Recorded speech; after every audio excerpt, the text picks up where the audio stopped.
Discovery IAS के online platform पर आप सभी का स्वागत है।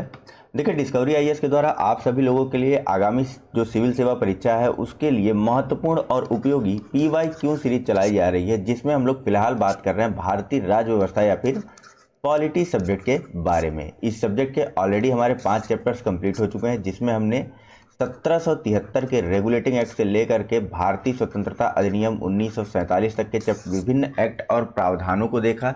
इसके साथ साथ हमने अब तक देख लिया है संविधान सभा और उसकी निर्माण की प्रक्रिया के बारे में, उद्देशिका के बारे में हमारी बात हो चुकी है, और साथ ही साथ हमारी बात हो चुकी है विभिन्न अनुसूचियों के बारे में और उनमें हुए विभिन्न अमेंडमेंट्स के बारे में हमारा डिस्कशन जो है हो चुका है। फिलहाल आज हम डिस्कस करने जा रहे हैं भारतीय राज्य व्यवस्था के चैप्टर नंबर 6 की, जिसका नाम है शासन प्रणाली। अपने इस चैप्टर में हम लोग देखेंगे कि भारतीय शासन प्रणाली क्या संघात्मक है या परिसंघात्मक है या एकात्मक है, और है तो किस प्रकार से है, और साथ ही साथ इनसे संबंधित विभिन्न प्रश्नों के बारे में जो कि पूर्व में या पिछली सिविल सेवा की परीक्षाओं में पूछे गए, फिर चाहे वह संघ की लोक सेवा आयोग हो यानी कि यूपीएससी हो या फिर विभिन्न स्टेट पब्लिक सर्विस कमीशंस की परीक्षाएं हों, इनमें यह सवाल पूछे जा चुके हैं। इन्हीं को हम लोग एनालिसिस करते हुए बाकी की चीज़ों को समझने का प्रयास करेंगे।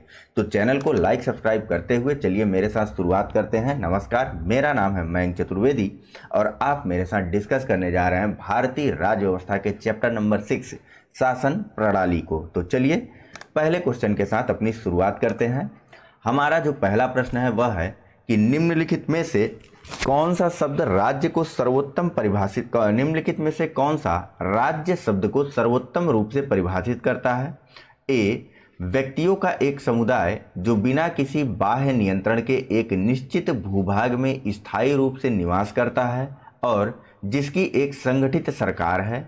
बी, एक निश्चित भूभाग के राजनैतिक रूप से संगठित लोग जो स्वयं पर शासन करने, कानून एवं व्यवस्था को बनाए रखने, अपने नैसर्गिक अधिकारों की रक्षा करने तथा अपनी जीविका के साधनों को सुरक्षित रखने का अधिकार रखते हैं। सी, बहुत से व्यक्ति जो एक निश्चित भूभाग में बहुत लंबे समय से अपनी संस्कृति, परंपरा और शासन व्यवस्था के साथ रहते आए हैं।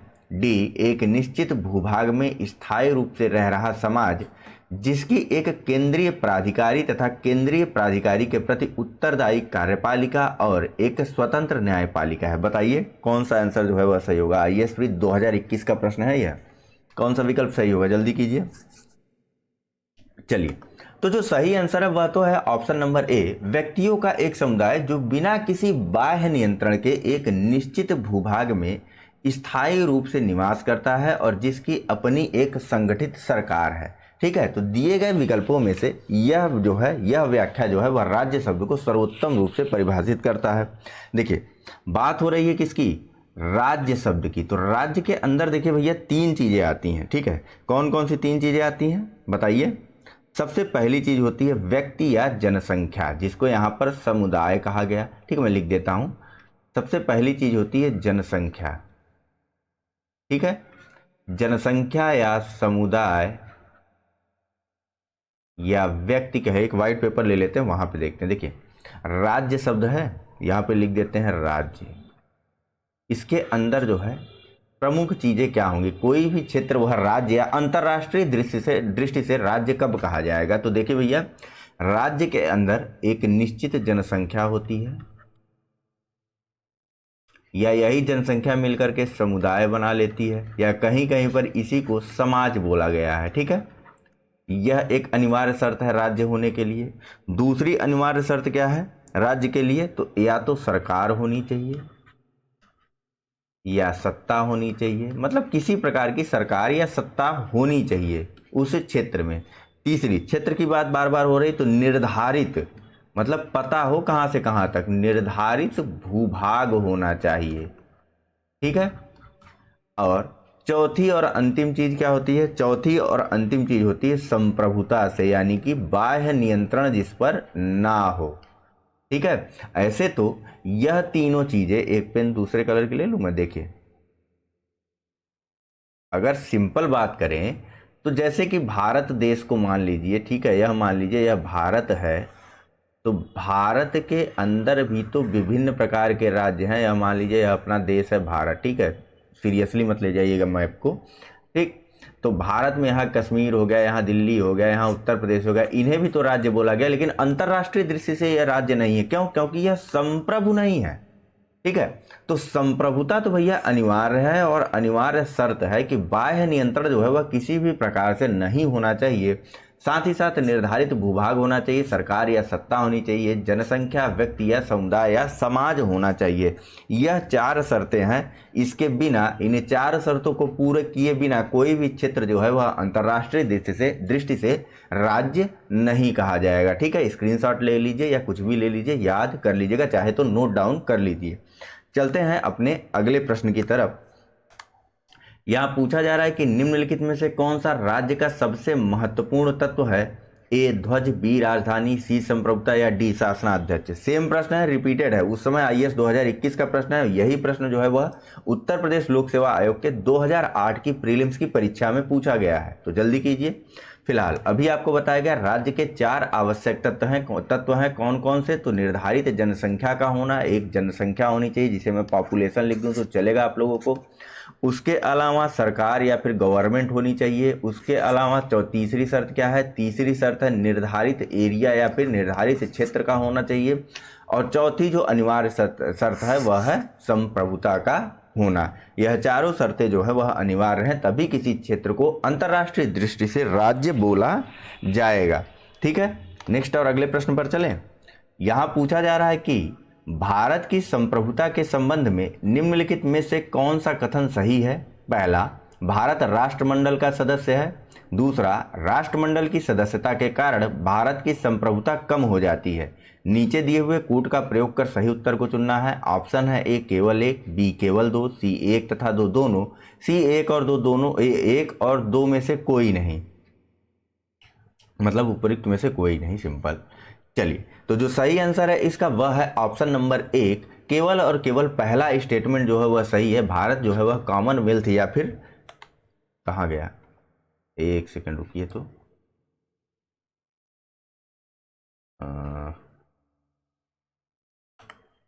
भारत जो है वह कॉमनवेल्थ का या फिर राष्ट्रमंडल का सदस्य देश है। कॉमनवेल्थ क्या है, इसका निर्माण कैसे हुआ, इसके बारे में आप थोड़ा सा आइडिया दीजिए, थोड़ा सा कमेंट के माध्यम से इस चीज़ को बताइए। मैं आपको मोटा मोटी बता देता हूँ एक छोटी सी चीज़, कि ब्रिटेन के पास्ट में जो भी देश गुलाम रहे थे ना, जितने भी देश ब्रिटेन के गुलाम रहे थे, उन सभी को मिला करके एक राष्ट्रमंडल या राष्ट्र का निर्माण, एक ग्रुप का या समूह का निर्माण किया गया, जिसको राष्ट्रमंडल कहा गया है। भारत भी इसका सदस्य देश है, ठीक है।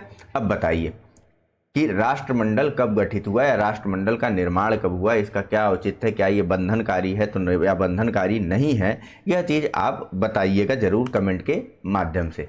फिलहाल प्रश्न पर आते हैं। भारत राष्ट्रमंडल का सदस्य है, बिल्कुल सही बात है, भारत जो है वह राष्ट्रमंडल का सदस्य है, लेकिन राष्ट्रमंडल के कारण भारत या राष्ट्रमंडल में शामिल किसी भी देश की संप्रभुता जो है वह कम नहीं होती है, क्योंकि राष्ट्रमंडल जो है यह कोई भी वैधानिक संगठन नहीं है। किसी भी प्रकार का वैधानिक निकाय या वैधानिक संगठन जो है वह राष्ट्रमंडल नहीं है, ठीक है।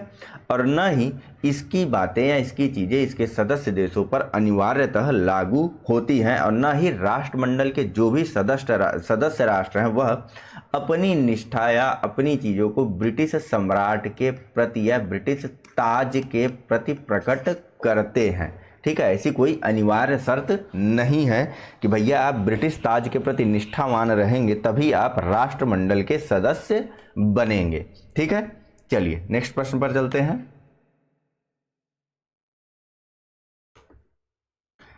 यहां पूछा जा रहा है कि भारतीय संविधान में किस प्रकार की शासन प्रणाली की व्यवस्था की गई है? ए लोकतंत्रात्मक, बी अध्यक्षात्मक, सी संसदात्मक या डी अर्ध लोकतंत्रात्मक।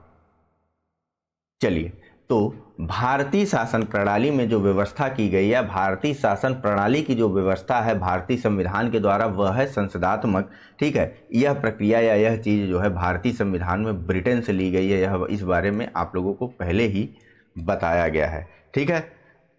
इसके तहत होता क्या है, जो व्यवस्थापिका या जो कार्यपालिका के सदस्य होते हैं, व्यवस्थापिका मैं कह रहा हूँ, जो कार्यपालिका के जो सदस्य होते हैं, कार्यपालिका के जो भी सदस्य होते हैं वह सामूहिक रूप से व्यवस्थापिका के प्रति जिम्मेदार होते हैं। किसके प्रति? व्यवस्थापिका के प्रति जिम्मेदार होते हैं। यह तो हो गई मोटी मोटी और शुद्ध हिंदी वाली बातें, लेकिन भैया सुनो, ऐसे समझो इसको। संसदात्मक व्यवस्था में होता क्या है कि जो भी मंत्री होता है ना, जो भी मंत्रिमंडल का जो भी सदस्य होता है, जो भी मंत्रिमंडल का सदस्य होता है, मंत्रियों के समूह को मिला करके मंत्रिमंडल बनता है, तो जो भी मंत्रिमंडल का सदस्य होता है वह सभी विधायिका के प्रति जिम्मेदार होते हैं। लोकसभा के प्रति जो है वह, या फिर निम्न सदन के प्रति जो है वह जिम्मेदार होते हैं। ठीक है, ऐसी व्यवस्था हमारे संविधान में की गई है। हमारे संविधान के किस आर्टिकल में यह व्यवस्था की गई, फिलहाल आप लोग कमेंट करके बता दीजिए, क्योंकि आगे मैं इस चीज़ को डिस्कस करने वाला हूँ। बिल्कुल निश्चिंत रहिए। ठीक है, नेक्स्ट और अगले प्रश्न पे चलते हैं। पूछा जा रहा है कि संसदीय व्यवस्था वाली सरकार वह होती है जिसमें ए, संसद के सभी राजनीतिक दलों का सरकार में प्रतिनिधित्व होता है, बी, सरकार संसद के प्रति उत्तरदायी होती है और उसके द्वारा हटाई जा सकती है, सी, सरकार लोगों के द्वारा निर्वाचित होती है और उनके द्वारा हटाई जा सकती है, या डी, सरकार संसद के द्वारा चुनी जाती है किंतु निर्धारित समयावधि के पूर्ण होने के पूर्व हटाई नहीं जा सकती है। चलिए बताइए, जो सही आंसर होगा वह कौन सा होगा? ऑप्शन नंबर बी, सरकार जो है वह संसद के प्रति उत्तरदायी होती है और संसद के द्वारा ही हटाई भी जा सकती है। यह अनिवार्य नहीं है कि जितना 5 साल का कार्यकाल आपको दिया गया है तो 5 साल का आप पूरा कार्यकाल कंप्लीट करेंगे। अभी पिछले प्रश्न में भी आप लोगों को बताया गया, सरकार यानी कि आप सिंपल वे में इसको ले लीजिए। ठीक है, सरकार लेमन लैंग्वेज लिख दी गई, मंत्रिमंडल ले लीजिए। ठीक है, तो मंत्रिमंडल जो है वह जिम्मेदार होता है संसद के प्रति, या सामूहिक रूप से जिम्मेदार होता है। संसद या लोकसभा आप लिख लीजिए, ज़्यादा बेटर होगा, ज़्यादा क्लियर होगा। ऐसी व्यवस्था की गई है हमारे संविधान के आर्टिकल 75(3) में। यह बात कही गई है कि भारत की जो मंत्रिसभा है या जो मंत्रिपरिषद है वह लोकसभा के प्रति जो है वह सामूहिक रूप से जिम्मेदार होगी। कहाँ कही गई यह बात? तो आर्टिकल 75 सब क्लॉज 3 में, या फिर अनुच्छेद 75 भाग 3 में यह बात कही गई है कि मंत्रिपरिषद मंत्रिपरिषद जो है वह लोकसभा के प्रति सामूहिक रूप से उत्तरदायी होती है। ठीक है, तो जब तक मंत्रिपरिषद या मंत्रिमंडल को लोकसभा का विश्वास प्राप्त रहेगा तब तक वह सरकार में बनी रहेगी। जैसे ही उसका विश्वास जो है वह समाप्त होता है वैसे ही मंत्रिपरिषद या सरकार जो है वह समाप्त हो जाएगी। किसके द्वारा कर दिया जाएगा? लोकसभा के द्वारा। ठीक, नेक्स्ट और अगले प्रश्न पर चलें। पूछा जा रहा है कि सर्वप्रथम संसदात्मक सरकार किस देश में आरंभ की गई? ए, ग्रेट ब्रिटेन या यूके में, बी, बेल्जियम में, सी, फ्रांस में, या डी, स्विट्जरलैंड में। बहुत टाइम लेने वाला प्रश्न नहीं है, सिंपल सीधा आंसर करते हैं। Option number A, great Britain या यूके में सर्वप्रथम संसदात्मक सरकार या वही मंत्रिमंडलीय व्यवस्था वाली सरकार जो है वह स्थापित की गई या आरंभ की गई थी।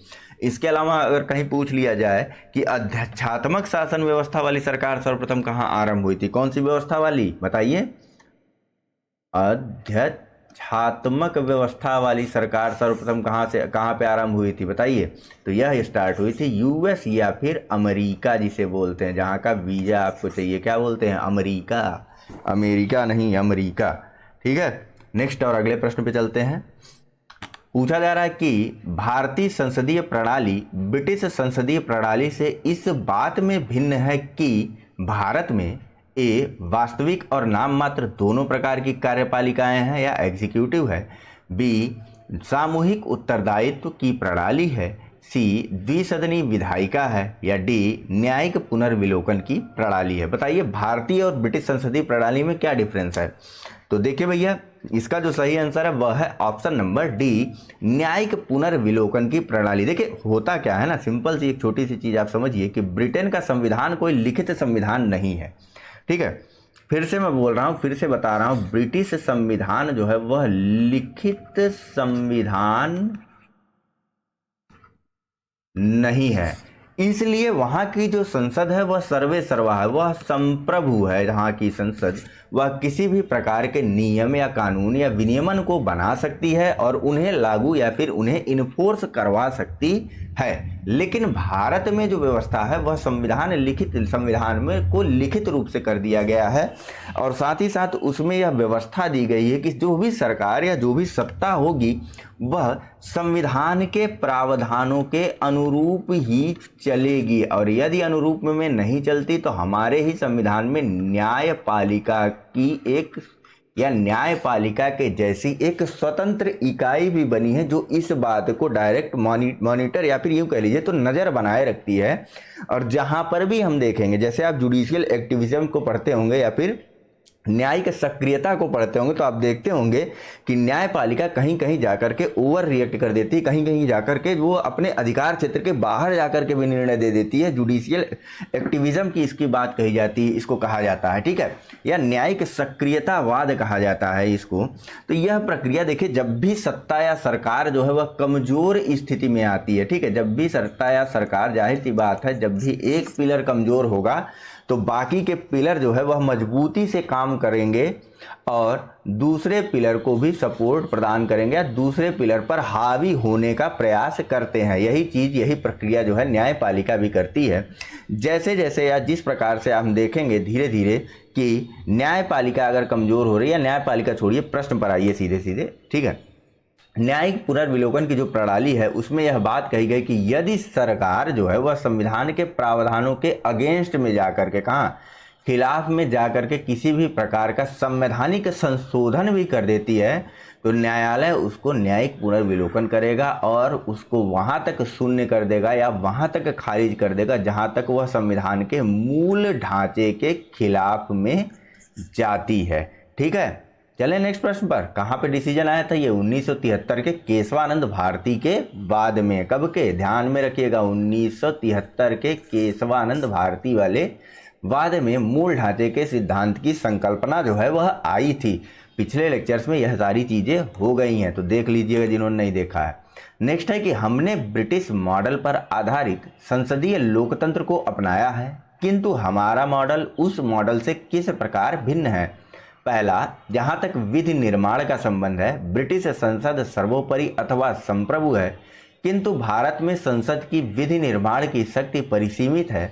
दूसरा, भारत में संसद के किसी अधिनियम के संशोधन की संवैधानिकता से संबंधित मामले उच्चतम न्यायालय द्वारा संविधान पीठ को भेजे जाते हैं। नीचे कूट के माध्यम से आपको सही उत्तर देना है। ऑप्शन है ए केवल 1, बी केवल 2, सी 1 और 2 दोनों, डी न तो 1 और न ही 2। चलिए जल्दी कीजिए। फिलहाल जो सही आंसर है वो कौन सा होगा बताइए? अभी अभी सारी चीज़ें आपको क्लियर की गई। ऑप्शन नंबर सी यहाँ पर सही होगा, ठीक है। देखिए, अच्छा, यहाँ पर एक शब्द का प्रयोग किया गया संविधान पीठ को, जिसके बारे में पिछले प्रश्न पर हमने नहीं बात की थी। संविधान पीठ होती क्या भला, जरा ये बताइए तो? कितने न्यायाधीशों के एक साथ बैठने को या कितने मिनिमम न्यायाधीश जो है रिक्वायर्ड होते हैं किसी भी संविधान पीठ के निर्माण में, बताइए। तो देखिए कहाँ पर बात की गई है इस संविधान पीठ के बारे में, तो आर्टिकल देख लीजिए आप लोग 145 सब क्लॉज 3 जरूर से आज देख लीजिएगा, ठीक है। संविधान पीठ के निर्माण के लिए जो न्यूनतम न्यायाधीशों की संख्या होती है वह होती है 5, ठीक है। 5 से कम न्यायाधीश नहीं बैठेंगे, ठीक, संविधान पीठ के निर्माण के लिए। बाकी ब्रिटिश में संसद सर्वोपरि है, संप्रभु है, लेकिन भारत में विधि निर्माण की शक्ति को जो है वह संविधान के द्वारा, या संसद के विधि निर्माण की शक्ति जो है वह संविधान के द्वारा परिसीमित या फिर सीमित की गई है। और यदि संसद जो है वह अपनी सीमा से उठ करके भी कोई कार्य करने का प्रयास करता है तो उसका न्यायिक पुनर्विलोकन या फिर उसका जुडिशियल रिव्यू किया जा सकता है सुप्रीम कोर्ट के द्वारा, ठीक है। नेक्स्ट और अगले प्रश्न पर चलें। यहाँ पूछा जा रहा है कि निम्नलिखित में से कौन सी भारतीय संविधान की विशेषता नहीं है? ए संसदात्मक सरकार, बी अध्यक्षात्मक सरकार, सी स्वतंत्र न्यायपालिका या डी संघात्मक सरकार। अच्छा, आपको एक चीज़ बताऊं, प्रश्न पर आप लोग थोड़ी देर विचार करिए, लेकिन एक चीज़ समझते चलिएगा।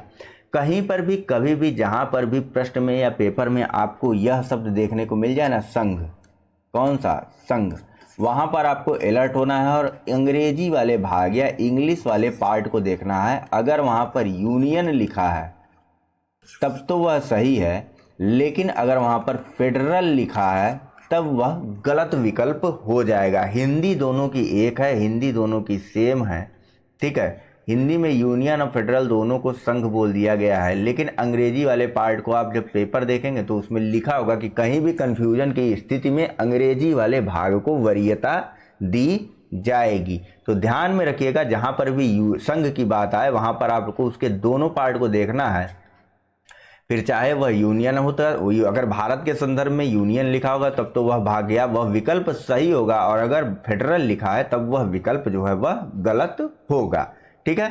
फिलहाल प्रश्न पर आते हैं, आप लोग प्रश्न पर विचार कीजिए, मैं थोड़ा सा पानी पी लेता हूं। चलिए, विचार कर लिया आपने, पानी मैंने पी लिया। तो भारतीय संविधान की जो है विशेषता क्या नहीं है? अध्यक्षात्मक सरकार। या कहाँ की विशेषता है? यह विशेषता है अमेरिकी संविधान की। भारत में संसदात्मक सरकार या फिर मंत्रिमंडलीय व्यवस्था है।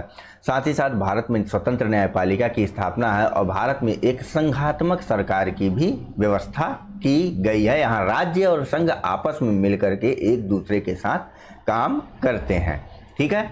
नेक्स्ट और अगले प्रश्न पर आते हैं। भारतीय राजनीतिक पद्धति के बारे में निम्न में से कौन सा सही नहीं है? ए, धर्मनिरपेक्ष राज्य, बी, संसदीय पद्धति की सरकार, सी, संघीय नीति, या डी, राष्ट्रपतीय पद्धति की सरकार।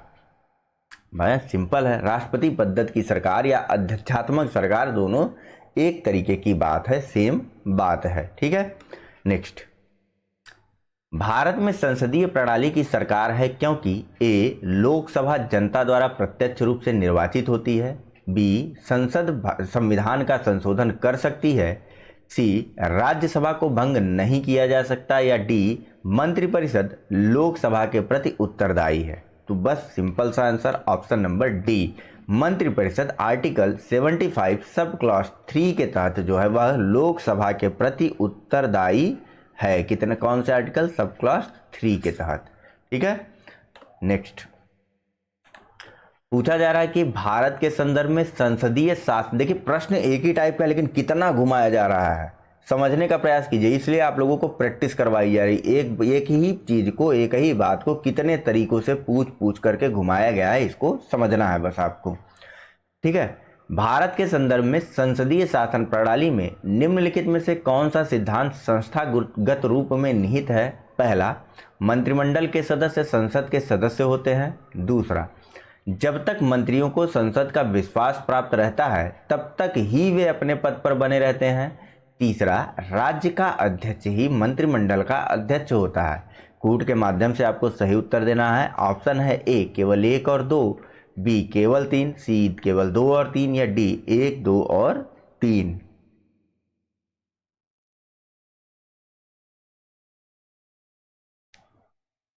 चल, तो जो सही आंसर है इसका वो कौन सा होगा? ऑप्शन नंबर ए, केवल 1 और 2। राज्य का अध्यक्ष ही मंत्रिमंडल का सदस्य अध्यक्ष होता है, राज्य का अध्यक्ष नहीं होता है। मंत्रिमंडल का जो अध्यक्ष होता है वह होता है प्रधानमंत्री। राज्य का अध्यक्ष किसे बोला जाता है? राष्ट्रपति को, ठीक है। तो इस चीज को आप विशेष रूप से ध्यान में रखिएगा कि राज्य के अध्यक्ष को क्या बोला जाता है, किसे बोला जाता है राज्य का अध्यक्ष? तो राज्य का अध्यक्ष बोला जाता है राष्ट्रपति को, और राष्ट्रपति मंत्रिमंडल का अध्यक्ष नहीं होता। मंत्रिमंडल का अध्यक्ष होता है कौन? प्रधानमंत्री, ठीक है।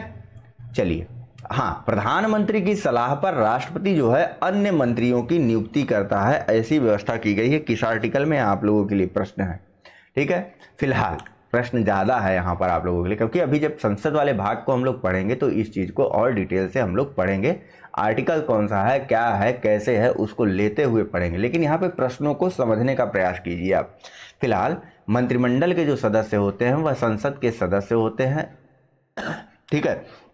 अगर आप देखेंगे आर्टिकल 75 सब क्लॉज 5 या फिर आर्टिकल 75 भाग 5 को देखेंगे तो मंत्री बिना संसद का सदस्य बने अधिकतम 6 माह तक अपने पद पर बना रह सकता है। इसके बाद वह जो है यदि संसद का सदस्य नहीं बनता तो उसे अपने पद से इस्तीफा देना पड़ सकता है, ठीक है। वहीं मंत्रिपरिषद या मंत्रियों को संसद का विश्वास प्राप्त रहना चाहिए, और जब तक और तभी तक वे अपने पद पर बने रह सकते हैं। या फिर वही उत्तरदायित्व की बात, आर्टिकल 75 सब क्लॉज 3, जहां पर हमने पढ़ा कि मंत्रिमंडल जो है वह संसद के प्रति उत्तरदायी रहेगा। ठीक है, नेक्स्ट और अगला प्रश्न देखते हैं हम। पूछा जा रहा है कि सरकार की संसदीय व्यवस्था के विषय में निम्नलिखित में से कौन सा वक्तव्य सही है। ए, विधायिका न्यायपालिका के प्रति जवाबदेह है। बी, विधायिका कार्यपालिका के प्रति जवाबदेह है। सी, विधायिका एवं कार्यपालिका दोनों स्वतंत्र हैं। या डी, राष्ट्रपति न्यायपालिका के प्रति जवाबदेह है।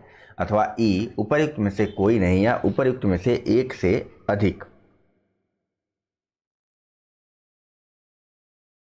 चलिए, तो जो सही आंसर है वह है ऑप्शन नंबर ई, उपर्युक्त में से कोई नहीं।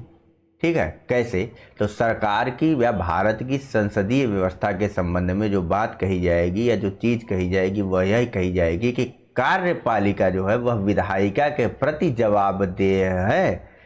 ठीक है, कंफ्यूज मत करिएगा, विधायिका कार्यपालिका के प्रति जवाबदेह नहीं है, कार्यपालिका विधायिका के प्रति जवाबदेह है। ठीक है, वही मंत्रिमंडल या मंत्रिपरिषद या फिर व्यवस्थापिका क्या बोलते हैं हम लोग, सरकार जिसे बोलते हैं, वह जो है वह संसद के प्रति जिम्मेदार होगी। नेक्स्ट, निम्नलिखित कथनों में से उस एक को चुनिए जो मंत्रिमंडल स्वरूप की सरकार के अंतर्निहित सिद्धांत को अभिव्यक्त करता है।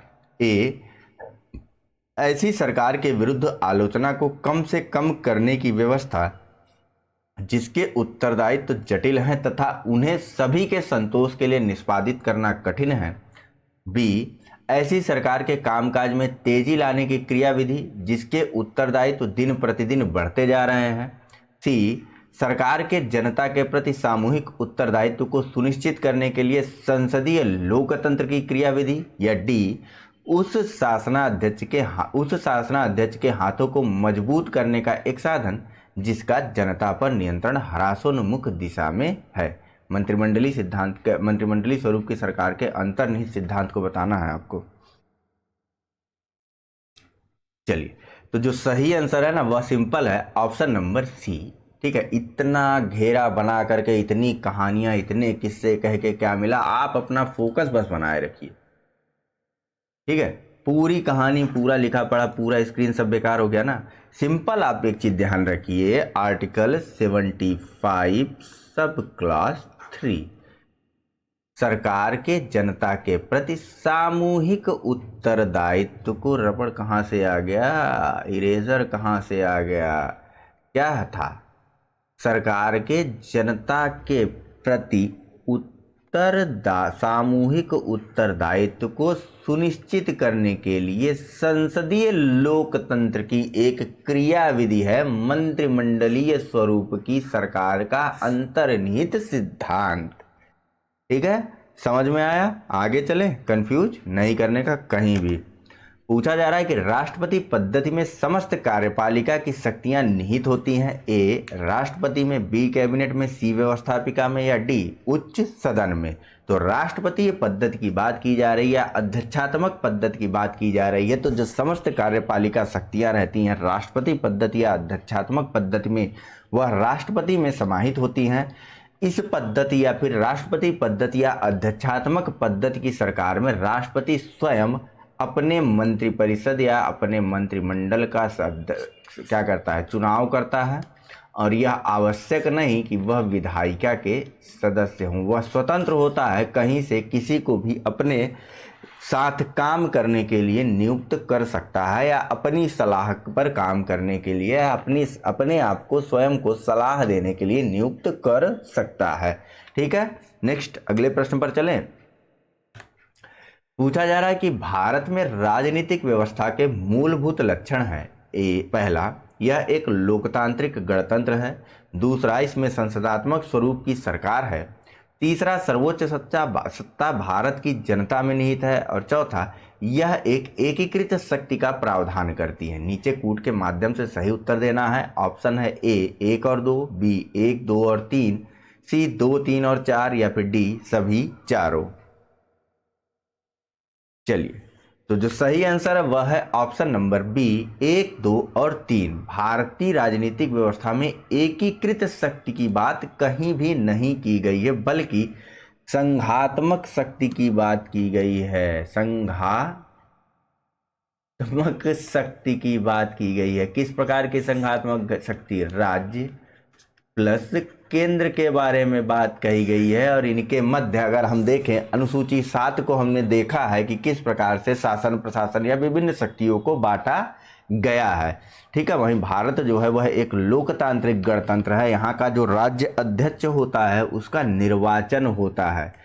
ठीक है, एक निश्चित समयावधि के लिए यहाँ का राज्य अध्यक्ष जो है वह नियुक्त होता है। कितने वर्ष के लिए? 5 वर्ष के लिए। इसके बाद इसका चुनाव होता है।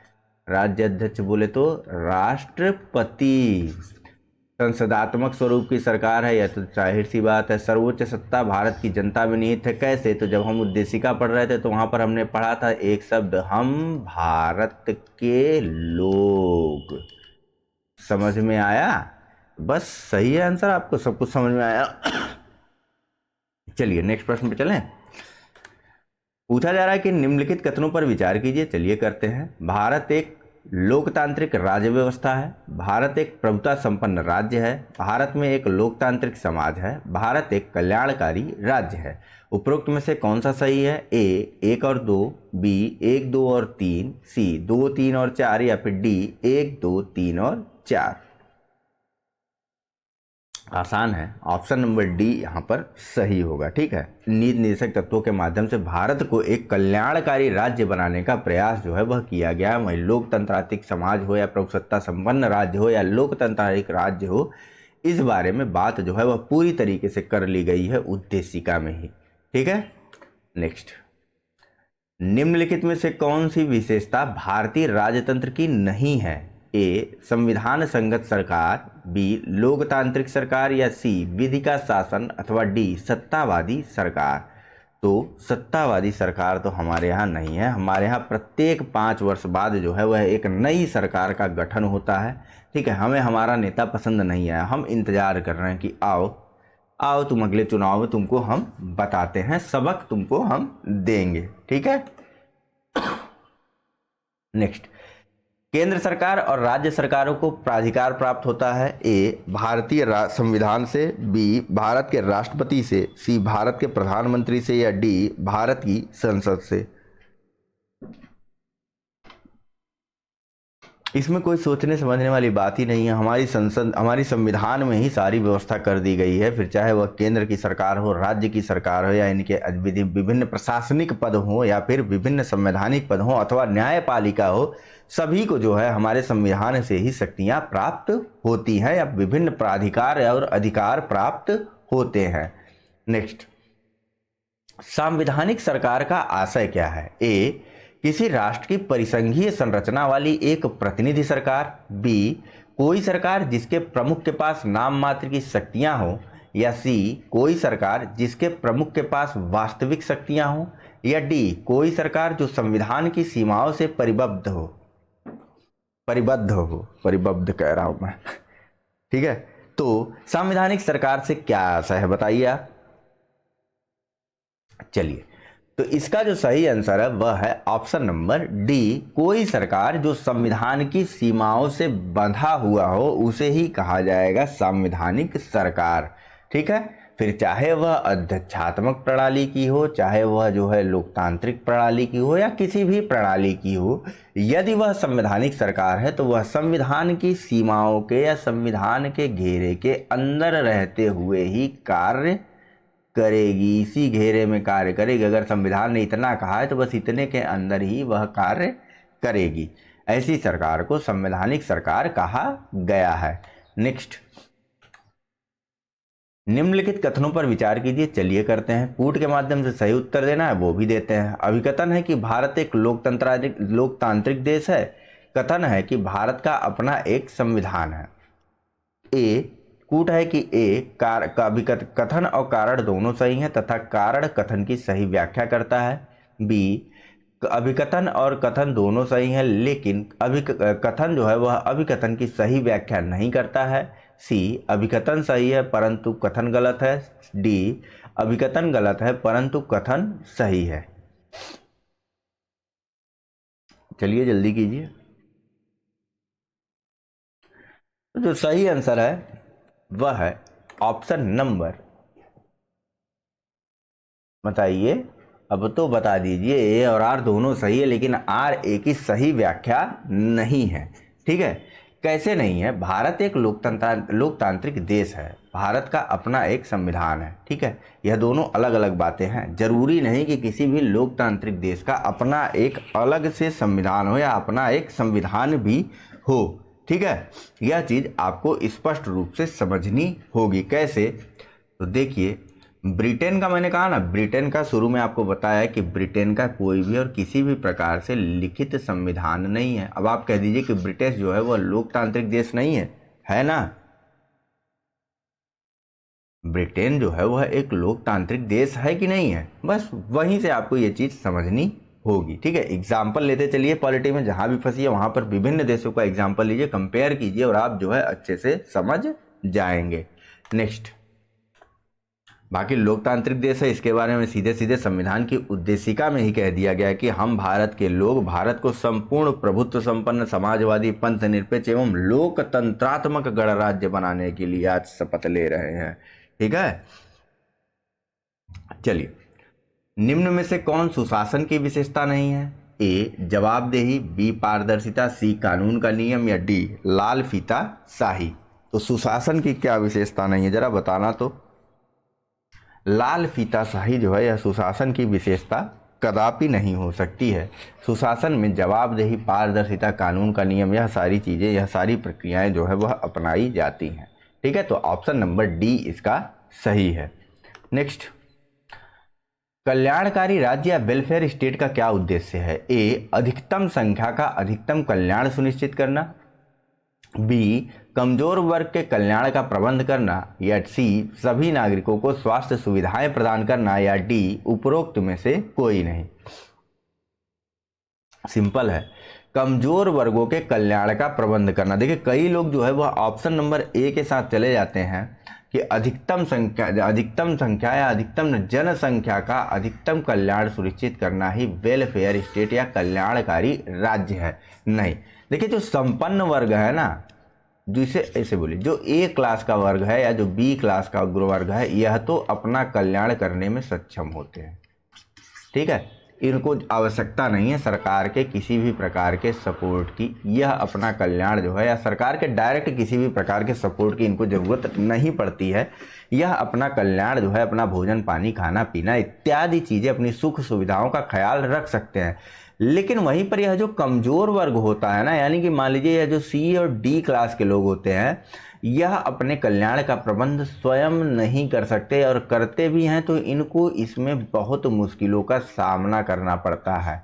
तो वहीं पर संकल्पना निकल के आती है इस वेलफेयर स्टेट या कल्याणकारी राज्य की, जो कि इनको यह सपोर्ट और सहायता प्रदान करता है कि वह अपने कल्याण करने का या अपने सुख सुविधाओं का प्रबंध कर सके।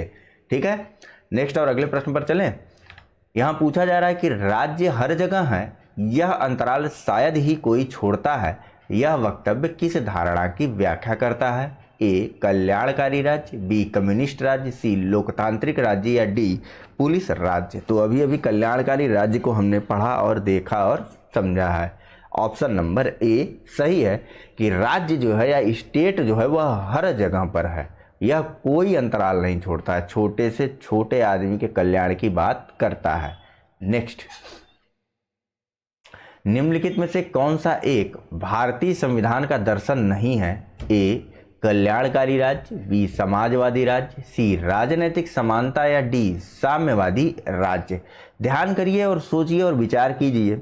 उद्देशिका में हमने पढ़ा था समानता के बारे में, कितने तरीके की समानता पढ़ी थी, जरा इसको आप कमेंट करके बताइए। तो फिलहाल यह तो सही है, समाजवादी राज्य की बात भी सही है, उद्देशिका में पढ़ा था हमने। कल्याणकारी राज्य जो है हमने कहाँ पढ़ा था या किस संकल्पना में पढ़ सकते हैं हम इसको हम राज्य के डीपीएसपी या फिर नीति निदेशक तत्वों में पढ़ सकते हैं। तो बचा कौन सा एक? साम्यवादी सरकार की संकल्पना कहीं भी नहीं की गई है, चेक कर लेते हैं। ऑप्शन नंबर डी हमारा यहाँ पे सही हो जाएगा। कम्युनिस्ट या फिर साम्यवादी जो है यह भारतीय संविधान का दर्शन बिल्कुल भी नहीं है।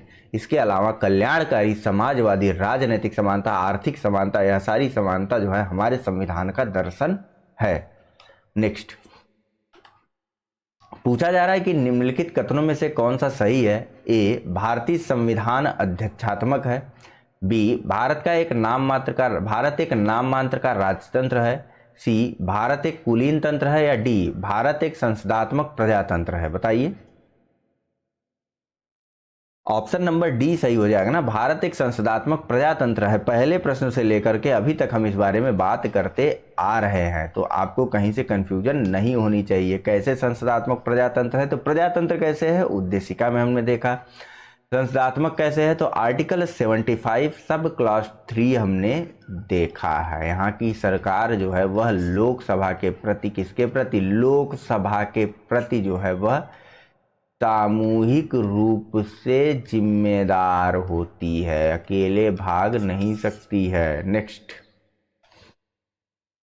पूछा जा रहा है कि भारत में राजनीतिक सत्ता का प्रमुख स्रोत कौन है। ए, जनता। बी, संविधान। सी, राष्ट्रपति। या डी, सी, संसद। या डी, राष्ट्रपति।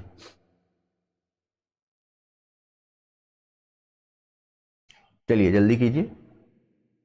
तो भारत में जो राजनीतिक सत्ता का प्रमुख स्रोत है वह है भारत की जनता। कैसे कह सकते हैं हम लोग, तो देखिए हमारे संविधान की शुरुआत ही होती है, हमारे उद्देशिका की शुरुआत ही होती है, हम भारत के लोग, बस बात खत्म हो जाती वहीं पर। तो जो राजनीतिक सत्ता का जो प्रमुख स्रोत है वह हम ही लोग हैं। निम्नांकित में से कौन एक अध्यक्षात्मक शासन प्रणाली का आधारभूत तत्व है।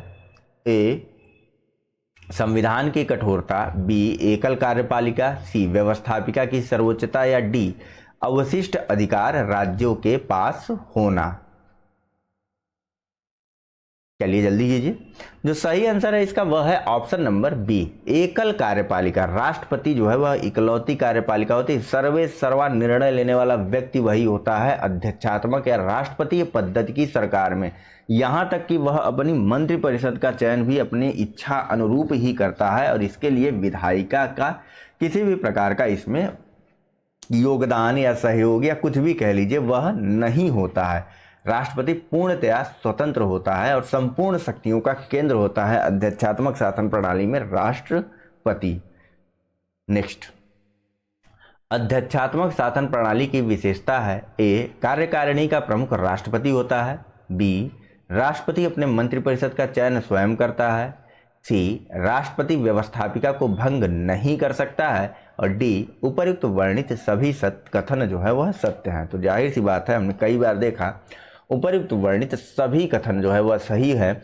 अगर हम बात करें अध्यक्षात्मक या राष्ट्रपति पद्धति की शासन प्रणाली के बारे में, तो कार्यकारिणी का जो प्रमुख या जो एकल कार्यपालिका होता है वह राष्ट्रपति होता है। वह अपने मंत्रिपरिषद का चयन जो है स्वयं अपने विवेक के अनुसार करता है और राष्ट्रपति और व्यवस्थापिका, जैसे कि हमने यहाँ पढ़ा ना मंत्रिमंडलीय पर सरकार में, हमने आर्टिकल 75 सब क्लास 3 पढ़ा, तो देखा कि मंत्रिमंडल स्वतंत्र नहीं है कहीं से भी, वह जो है लोकसभा के प्रति या फिर यूं कह लीजिए तो विधायिका के प्रति जिम्मेदार है। लेकिन यहाँ पर कोई भी जिम्मेदारी जो है वह नहीं बनती, व्यवस्थापिका को राष्ट्रपति भंग नहीं कर सकता है, ठीक है, और न ही व्यवस्थापिका राष्ट्रपति की चीज़ों को छेड़छाड़ कर सकती है, ठीक है। एक का काम है कानून का बनाना, दूसरे का काम है कानूनों को लागू करवाना। नेक्स्ट और अगला देखते हैं। पूछा जा रहा है कि अध्यक्षात्मक शासन का उदय सर्वप्रथम किस देश में हुआ। शुरू में ही बात हो चुकी है, संयुक्त राज्य अमेरिका में राष्ट्रपति या अध्यक्षात्मक या प्रेसिडेंशियल शासन का सर्वप्रथम उदय हुआ था। नेक्स्ट और अगला प्रश्न, भारत में प्रजातंत्र इस तथ्य पर आधारित है कि संविधान लिखित है, यहाँ मौलिक अधिकार प्रदान किए गए हैं। सी, जनता को सरकार को चुनने तथा बदलने का अधिकार प्राप्त है। या डी, यहाँ राज्य के नीति निदेशक तत्व हैं।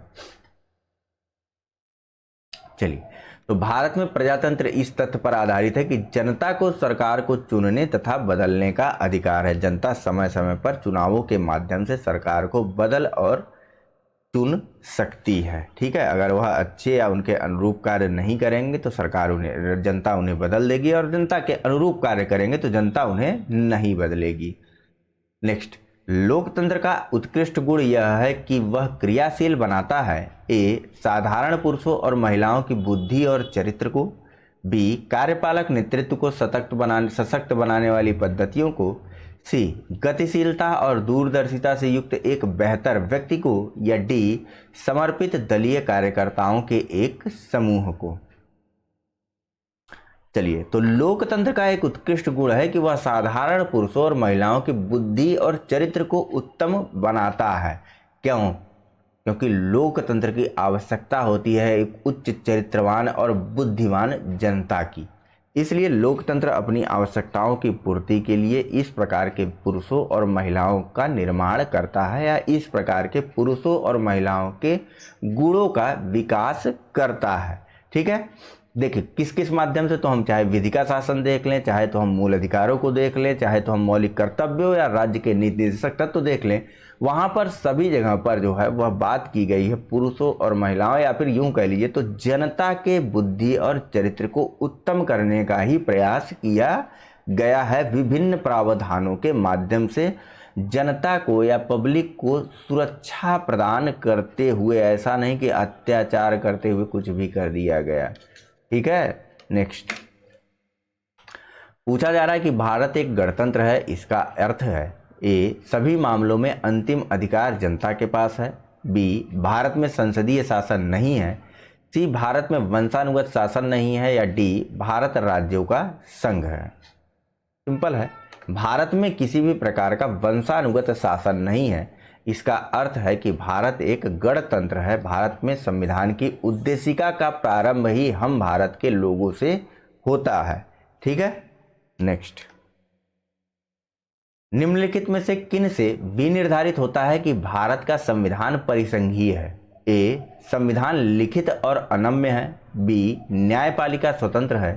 सी, अवशिष्ट शक्तियों का केंद्र में निहित होना। या डी, केंद्र और राज्यों के बीच शक्तियों को वितरण या शक्तियों का वितरण।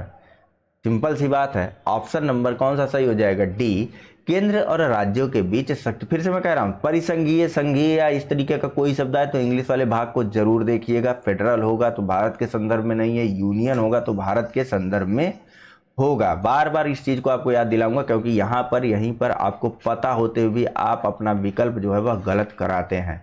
ठीक है, तो ध्यान रखिएगा, अंग्रेजी वाले भाग या इंग्लिश वाले पार्ट को देखना। अगर यूनियन होगा तो वह भारत के संदर्भ में सही होगा, और अगर फेडरल होगा तो वह भारत के संदर्भ में गलत होगा। फिलहाल भारत का संविधान परिसंघीय है, इससे हमें किस स्टेटमेंट से पता चलता है कि केंद्र और राज्यों के बीच भारतीय संविधान में शक्तियों का वितरण किया गया है।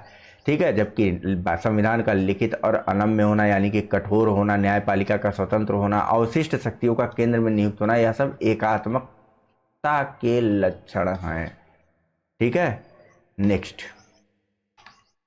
भारतीय संविधान कैसा है? ए, कठोर। बी, लचीला। सी, न ही कठोर न ही लचीला। या डी, अंशतः कठोर और अंशतः लचीला। बताइए हमारा संविधान कैसा है? देखिए, ऑप्शन नंबर डी जो है वह सही हो जाएगा। न ही कठोर न ही लचीला नहीं, अंशतः थोड़ा कठोर है और थोड़ा लचीला है हमारा संविधान, क्योंकि इसके कुछ प्रावधानों को तो साधारण बहुमत के माध्यम से ही परिवर्तित किया जा सकता है। जैसे कि अभी हम लोग अगला चैप्टर पढ़ेंगे, तो राज्यों का नाम, उनका क्षेत्रफल अगर बदलना हो तो एक साधारण बहुमत के माध्यम से संसद इस बारे में संशोधन कर सकती है। राज्य से किसी भी प्रकार विशेष अनुमति लेने की आवश्यकता नहीं है। ठीक है, यह एकात्मकता का भी लक्षण बता देता है यहीं पे यह।